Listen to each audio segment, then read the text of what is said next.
கர்த்தருடைய பரிசுத்த நாமத்திற்கு மகிமை உண்டாவதாக. இந்த கால ஆராதனைக்கு வந்திருக்கிற உங்கள் யாவரையும் கர்த்தராகிய இயேசுவின் நாமத்தினால் அடியேன் வாழ்த்துகிறேன். இந்த அதிகால வேளையில நாம் தியானிக்கிற செய்தியினுடைய தலைப்பு பெயர் சொல்லப்படாத பெண்களை தான் நம்ம தியானிக்கிறோம். பழைய ஏற்பாட்டில் 44, புதிய ஏற்பாட்டில் 28 பெண்களுடைய பெயர் சொல்லப்படலை. அதுவும் அந்த பெயர் சொல்லப்படாததில் ஒரு சிலர் பார்த்தீங்கன்னா கர்த்தருக்கு அதிகமாக பாடு எடுத்தவர்களாக இருக்கிறாங்க. பேதுரு மாமி கவனிக்கலாம். பேதுரு மாமி அவங்க வீட்டில் தான் கர்த்தர் அதிகமாக ஊழியத்தை செய்தார். அந்த 3 வருஷம் ஊழியத்தில் அதிகமான அற்புதங்கள் அடையாளங்கள் செய்த இடம் கப்பர்நகூமில் தான். ஆனால் அந்த பேதுருடைய மாமியுடைய பெயர் என்ன பண்ணல, குறிப்பிடப்படலை. ஆக புதிய ஏற்பாட்டில் சொல்லப்பட்டு இருக்கிற 28 பெண்கள் பெயர் சொல்லப்படாது இருக்கிற அவர்களை குறித்து தான் நாம் தியானித்து கொண்டு வருகிறோம். இது வரைக்கும் ஒரு 3 பேரை தியானித்திருப்பேன்னு நினைக்கிறேன். இன்றைக்கு நாலாவதாக ஒரு விதவையை குறித்து நாம் தியானிக்க போகிறோம். இவங்க பெயரும் சொல்லப்படலை.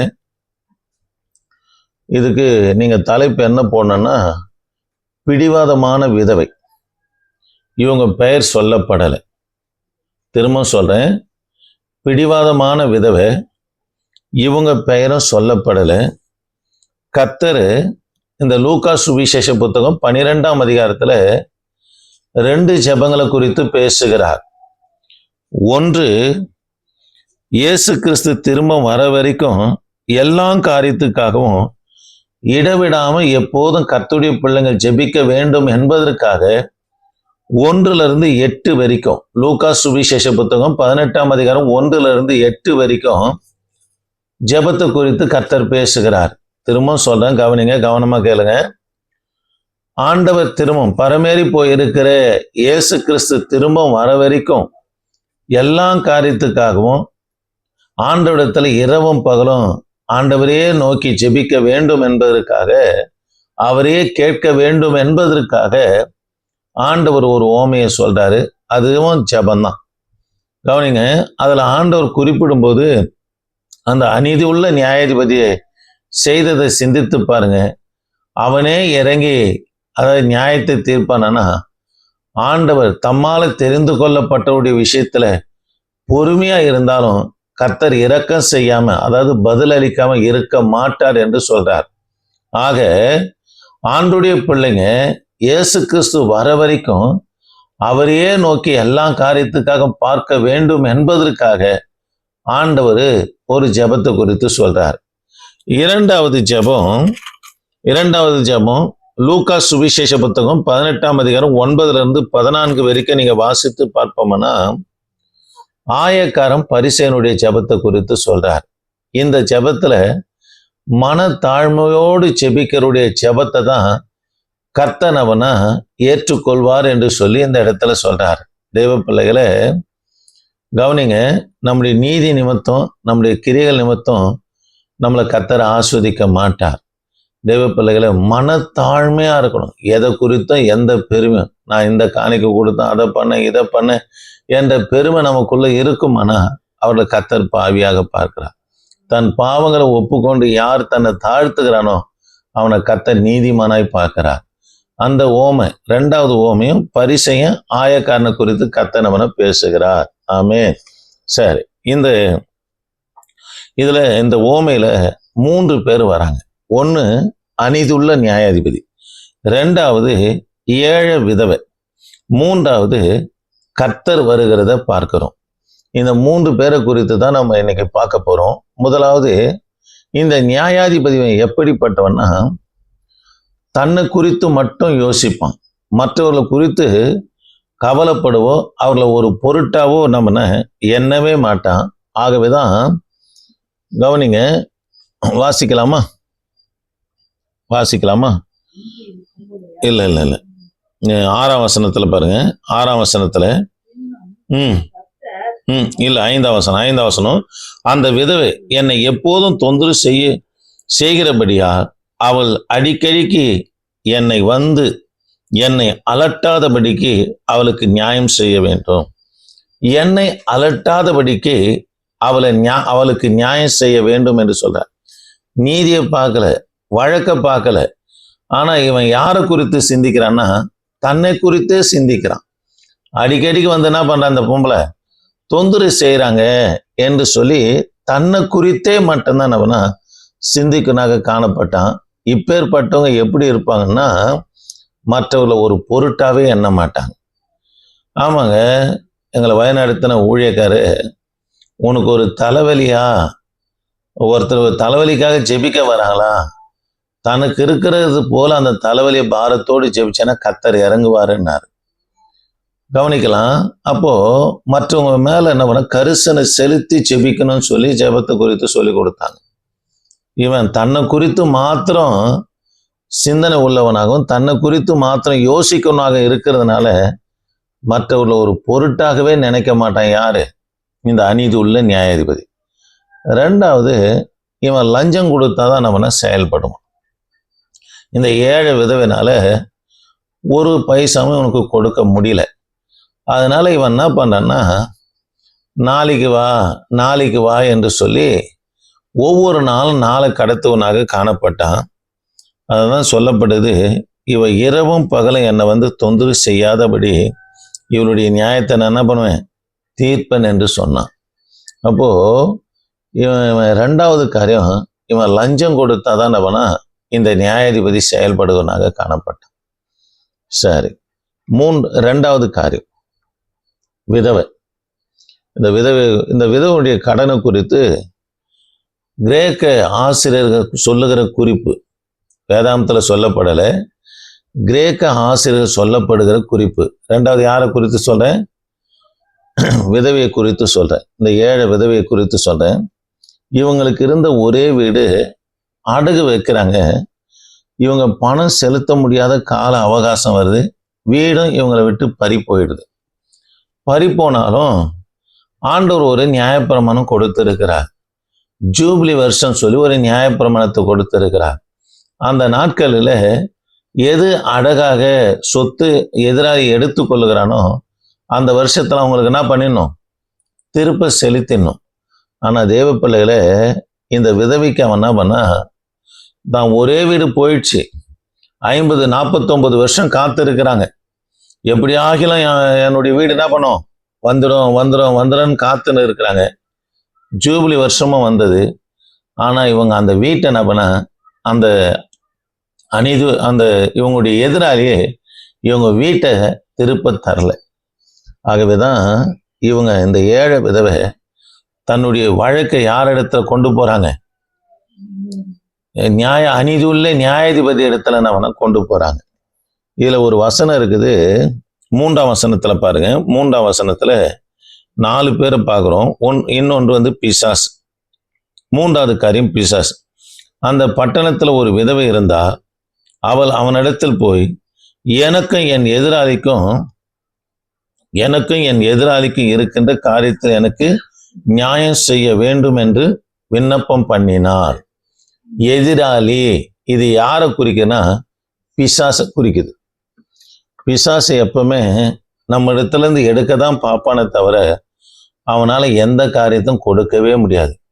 உன்னுடைய பரிசுத்தத்தை எடுப்பான், தரிசனத்தை எடுப்பான், ரட்சிப்பை எடுப்பான். ஆண்டவர் சொல்லியிருக்கிறாரு ஓமையை குறித்து சொல்லும் போது, திருட வருகிறவன் எப்படி எதை எடுப்பான்னா விலையேற பெற்றதை தான் அவனா எடுப்பானான். அதே போல கர்த்தராகி இயேசு கிறிஸ்துவும் திருடனை போல வருகிறார் என்று ஆண்டவர் தன்னை அடையாளப்படுத்துறதுக்கு காரணம் என்னன்னா, யாரெல்லாம் உண்மையும் உத்தமமாய் பரிசுத்தமாய் இருக்கிறார்களோ அவர்களை தம்மோடு இருக்கும்படியா கர்த்தரை எடுத்துக்கொள்வார். ஆமே. அப்போ வருகிற திருடன் எதிராளி எதை எடுப்பான்னா நம்ம இடத்துல இருக்கிற விலையேற பெற்றதை தான் எடுப்பான். விலையேற பெற்றதுன்னா கர்த்தர் கொடுத்த ரட்சிப்பு தாங்க, அவருடைய அபிஷேகம் தாங்க, அவருடைய தரிசனம் தாங்க. அதை எந்த விதத்தில் ஆகிலும் நம்ம இடத்துல இருந்து பிசாசு எடுக்க பார்ப்பான். கவனிக்கலாம். எனக்கும் என் எதிராளிக்கும் என்று சொல்றாங்க. அந்த எதிராளி யார் என்று சொன்னா 1 பேதுரு 5ஆம் அதிகாரம் 8ஆம் வசனத்தை கொஞ்சம் வாசிக்க முடியுமா? தெளிந்த புத்தி உள்ளவர்களா இருங்க. வாசிங்கம்மா.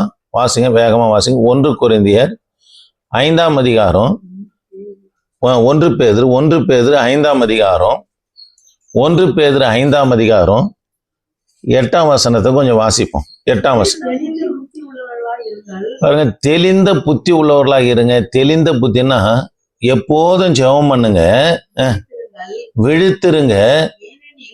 ஏனெனில்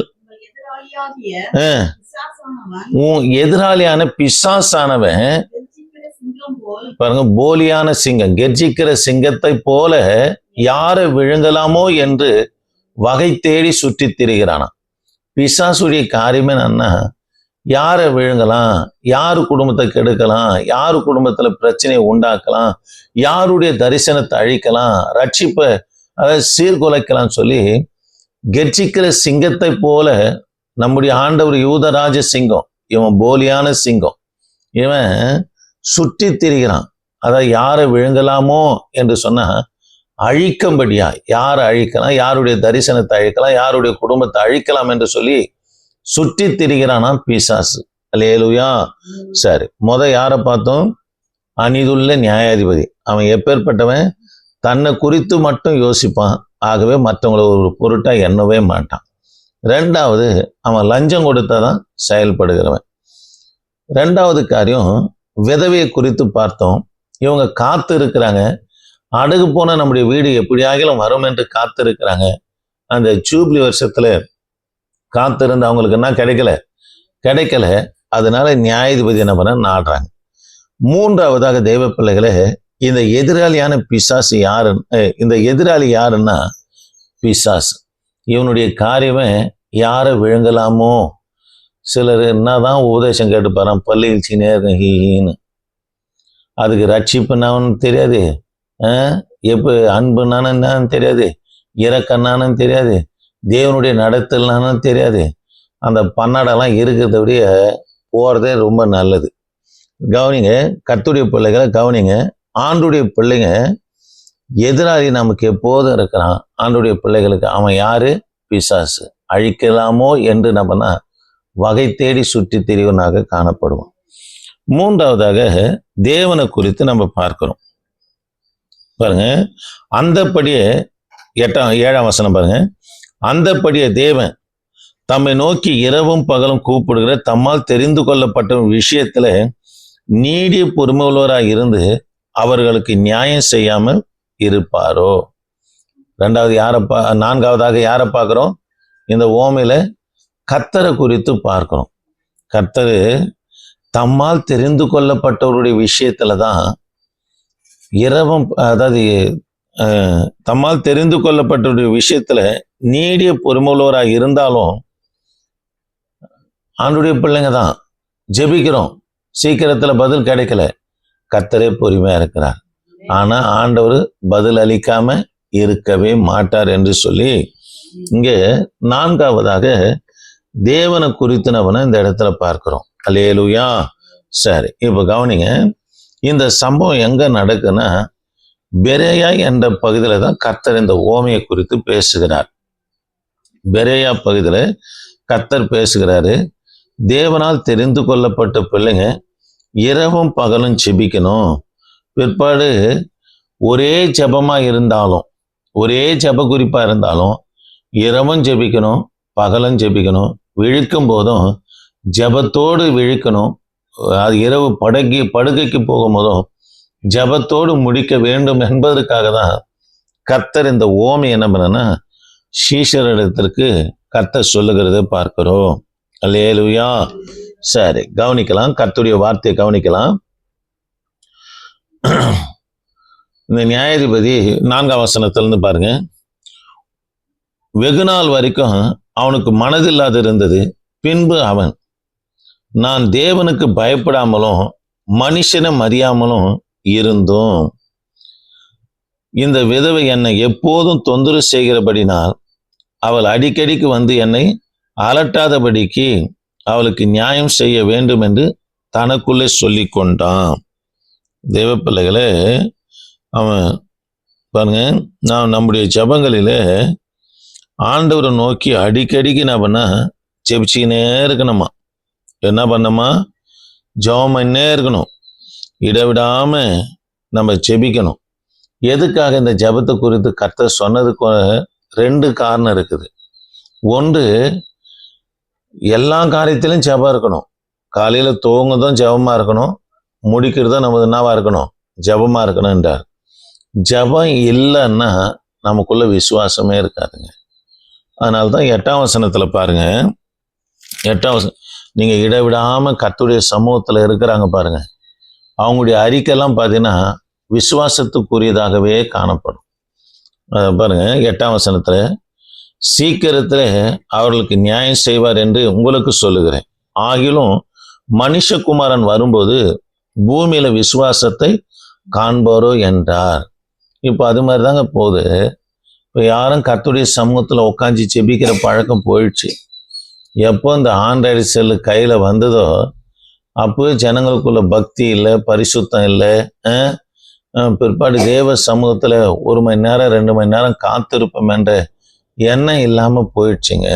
இதை தான் நீங்கள் எந்த அளவுக்கு கர்த்தருடைய சமூகத்தில் காத்திருப்பீர்களோ அவங்க விசுவாச பிள்ளைகளாக காணப்படுவாங்க, விசுவாசிக்கிற பிள்ளைகளாக காணப்படுவாங்க. விசுவாசத்தில் எல்லாவற்றையும் தேவனிடத்தில் பெற்றுக்கொள்ளலான்னு நினைப்பாங்க.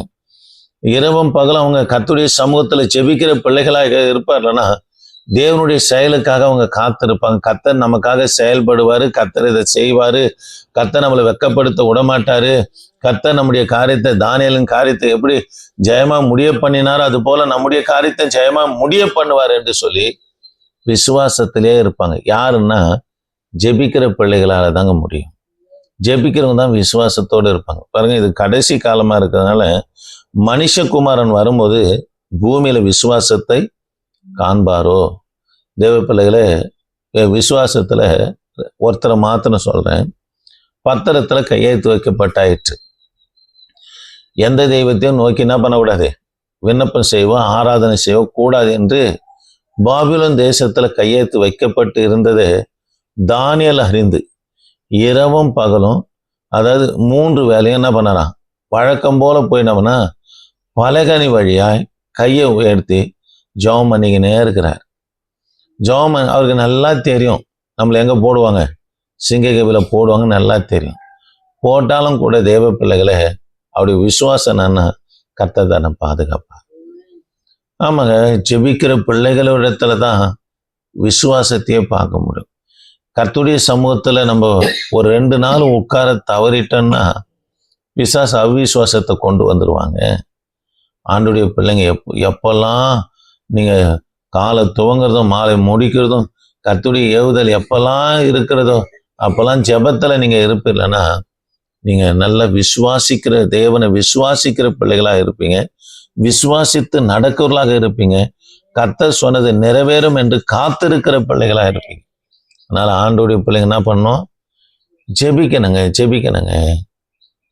பாருங்க, சிங்கக்கவில கொண்டு போய் போட்டாங்க, அவருக்கு ஒரு சேதமும் வராதபடி கர்த்தர் பாதுகாத்தார். அதனால்தான் தானியேல் 6ஆம் அதிகாரம் கடைசி வசனத்தை நீங்க வாசித்து பார்ப்பீங்கன்னா தானியேலின் காரியம் எல்லாம் எப்படி இருந்ததுதான், ஜெயமா இருந்தது என்று சொல்லி வேதத்துல வாசிக்கிறோம்.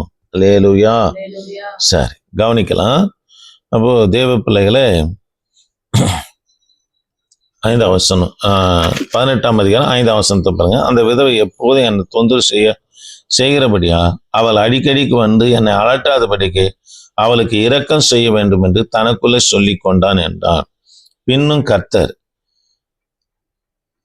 அவர்களை நோக்கி, அநீதியுள்ள நியாயாதிபதி சொன்னதை சிந்தித்து பாருங்க. அல்லேலூயா. தேவ பிள்ளைகளே, அநீதியுள்ள நியாயாதிபதி செய்ததை சிந்தித்து பாருங்க. அந்தபடியே தேவன் தம்மை நோக்கி இரவும் பகலும் கூப்பிடுவர்களாகிய தம்மால் தெரிந்து கொள்ளப்பட்டவருடைய விஷயத்துல நீடிய பொறுமையுள்ளவர்களாக இருந்து அவர்களுக்கு இரக்கம் செய்யாமல் இருப்பாரோ. அல்லேலூயா. தேவ பிள்ளைகளே, கவனிங்க, கர்த்தருடைய வார்த்தை கவனிங்க. இங்க தெரிந்து கொள்ளப்பட்டவங்க தான் ஆண்டவர் இங்க சொல்லுகிற காரியம். இந்த ஓமையில இன்னொரு காரியம் என்னன்னா, தேவனால தெரிந்து கொள்ளப்பட்ட பிள்ளைங்க இரவும் பகலும் ஜெபிக்க வேண்டும் என்பதற்காகவும் இந்த ஓமையை கர்த்தர் சொல்றார். ஆமாங்க, நீங்க தேவனால தெரிந்து கொள்ளப்பட்ட பிள்ளைகளா இருப்பீர்கள்னா உங்க ஜெப வாழ்க்கை குறைபடவே படாது. ஜெப வாழ்க்கை குறைபடாது, வேத வாசிப்பு குறைபடாது. ஜெபம் ஒரு நாள் தவறுச்சானா கூட மறுநாளே நல்ல தீர்மானத்தோடு ஜெபத்துல நீங்க முழங்கால் படிடுவீங்க. இல்ல தேவனால தெரிந்து கொள்ளப்படாத ஆத்துமாவா இருப்போம்னா 10 நாள் ஜெபம் பண்ணலையானாலும் கூட ஒரு நல்ல தீர்மானத்துக்குள்ள என்ன பண்ணோம்னா வரவே மாட்டாங்க. நல்ல தீர்மானம், நல்லா ஜெபிக்கணுமே, ஜெபிக்காம போயிட்டோமே, கர்த்தர் ஏவியும் நம்ம அசட்டை பண்ணிட்டோமே என்ற ஒரு எண்ணம் இல்லாம என்ன பண்ணா போயிடும். அல்லேலூயா. சரி, அதனால தெய்வ பிள்ளைகளே, கர்த்தர் என்ன பண்ண இரக்கம் செய்வார். சரி, நான் அந்த அநீதியுள்ள நியாயாதிபதி செய்தது பாருங்கள் என்று சொல்லிட்டு நம்முடைய தேவன் எப்பேற்பட்டவர் என்பதை சொல்றாரு பாருங்க. தம்மால் தெரிந்து கொள்ளப்பட்ட விஷயத்துல நீடிய பொறுமை உள்ளவராக இருந்தோம் அவர்களுக்கு இரக்கம் செய்யாம இருக்க மாட்டார் என்றார். நம்முடைய தேவன் எப்பேற்பட்டவர்னா இரக்கம் உள்ளவர், அன்பு உள்ளவர், தயவு உள்ளவர், தம்மை நோக்கி கூப்பிடுகிற மேல கரிசனை உள்ளகிற தேவன். அதனால ஆண்டவர் நமக்கு பதிலளிக்காம இருக்கவே மாட்டாருங்க. ஆமாங்க, கர்த்தர் பதிலளிக்காம இருக்கவே மாட்டார். சொன்னதெல்லாம் ஞாபகம் இருக்குதுங்களா? அந்த நியாயாதிபதி யாரு? தன்னை குறித்து மட்டும் சிந்திப்பான். அதனால்தான் மனுஷனை மதிக்கல. இவன் லஞ்சம் கொடுத்தா தான் செயல்படுவான். இந்த விதவை தன்னுடைய காலங்களுக்காக காத்திருக்காங்க. ஜூபிலி வருஷத்துக்காக. ஒரே வீடு, தன்னை விட்டு எடுபட்டு போயிடுச்சு. ஆனாலும் அந்த எதிராளி கொடுக்கல. அவன் யாரு? பிசாசு என்று சொல்லி பார்த்தோம். பிசாசு என்ன பண்ணுவான்? அழிக்கக்கூடியவனாக இருப்பான். நான்காவதாக தேவ பிள்ளைகளே, தேவனை குறித்து நம்ம பார்த்தோம். அவர் எப்பேற்பட்டவர்? இரக்கமுள்ளவர். தம்மால தெரிந்து கொள்ளப்பட்டவருடைய விஷயத்துல, அதாவது பொறுமையா இருந்தாலும் கர்த்தர் பதிலளிக்காம இருக்க மாட்டார் என்று சொல்லி நம்ம பார்த்தோம். இந்த ஓமை எதுக்காக ஆண்டவர் சொல்றாருன்னா, ஒன்று தேவ பிள்ளைகளே, தம்மால் தெரிந்து கொள்ளப்பட்டவங்க இரவும் பகலும் ஜெபிக்கணும். ஒரு நாளை துவங்கும் போது ஜெபத்துல துவங்கணும். அந்த நாளை முடிக்கும் போதும் ஜெபத்துல முடிக்க வேண்டும் என்று சொல்றார். 2வது காரியம், ஜெபம் இருந்தா தான் அவங்களுக்குள்ள விசுவாசம் இருக்கும். ஆமாங்க, அதுதான் ஆண்டவர் 8ஆம் வசனத்துல சொல்றாரு பாருங்க. 8ஆம் வசனத்துல சொல்றாரு பாருங்க. சீக்கிரத்தை அவர்களுக்கு நியாயம் செய்வார் என்று உங்களுக்கு சொல்லுகிறேன். ஆகிலும், எதுக்காக வருகை குறித்து இந்த இடத்துல பேசணும்? ஆகிலும் மனுஷகுமாரன் வரும்போது பூமியில விசுவாசத்தை காண்பாரோ என்றார். ஜெபம் இல்லைன்னா மனுஷகுமாரனாகிய கிறிஸ்து வருகிற நாட்களை விசுவாசம் மறுதளிப்பு ஏற்படுங்க. ஒருவருக்குள்ளும் விசுவாசம் இல்லாம போயிடும். அதனால கர்த்தருடைய பிள்ளைகளை, எதிராளி உன்னை தொடாம இருக்கணும், தேவனால நீ தெரிந்து கொள்ளப்பட்ட ஆத்மாவா இருக்கணும், உன் விசுவாசம் உன்னில நிலைத்து இருக்கணும்னா இரவும் பகலும் கர்த்தருடைய பிள்ளைங்க ஆண்டுடைய சமூகத்துல செபிச்சுக்கினே இருக்கணும். அல்லேலூயா. சரி, முழங்கால் படியலாம். கிருபையின் தேவனே, நாங்கள் உம்மை துதிக்கிறோம். இந்த கால வேளையில ஆராதனைக்கு வந்த ஒவ்வொரு தேவ பிள்ளைகளுக்காக ஸ்தோத்திரையா. என் ஆண்டவர், நீங்க ஆசீர்வதிங்க. இவங்க மேல உமது கல்வாரி ரத்தத்தை தெளிக்கிறேன். ஆண்டவரே, நன்மையும் கிருபையும் தொடரட்டும். இந்த கான்ஃபரன்ஸ் லைன்ல இருக்கிற பிள்ளைகளுக்காக ஸ்தோத்திரம். யூடியூப்ல கேட்கிற பிள்ளைகளுக்காக ஸ்தோத்திரம். கர்த்தாவே, வழி நடத்துங்க, ஆசீர்வதிங்க, பலப்படுத்துங்க. இயேசு நாமத்தில் ஜெபிக்க நல்ல பிதாவே, ஆமென். என்